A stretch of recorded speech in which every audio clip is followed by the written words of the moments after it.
Narito ang News TV Quick Response Team sa Hagonoy, Bulacan kung saan umabot hanggang tuhod ang baha sa ilang lugar kaninang umaga.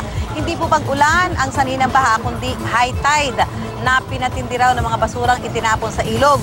Sa ngayon, kung makikita nyo dito sa aking kinatatayuan, ito na lamang ho yung tubig. Ayan, halos hanggang gulong, halos sumayad na lamang sa mga gulong ng sasakyan. At bagamat syempre yung mga kababayan ho natin sa Hagonoy, nakatsidelas, lalo na ho yung mga nagtatricycle dahil may tubig pa nga ho. No? Pero sinasabi nga nila, mabilis naman daw ho nagiging pagguba ng tubig dito kapag nagkakaroon ng high tide. Actually, ang madalas daw makapagpabaha sa kanila ay yung high tide. Ano? Yung mga pag-ulan, dulot ng mga thunderstorm o kaya naman ay yung bagyo, kung hindi rin lang naman ho ganun kalakas at hindi maraming dalang ulan, eh hindi ho sila nakakaranas ng ganitong mga pagbaha. At tinitiyak naman ho ng lokal na pamahalaan na ginagawa ho ang lahat, ano? Para ho kahit paano maibsan na ho yung ganitong problema ng mga kababayan natin dito sa Hagonoy tuwing may high tide. Dahil ang high tide ho ay talagang kahit ano pang mangyari, dadating at dadating. O sinasabi nga ho nila, ito yung nagpapataas ng tubig dito sa Hagonoy, kaya inyo kailangan nilang gawa ng paraan na maibsan na sa lalong madaling panahon.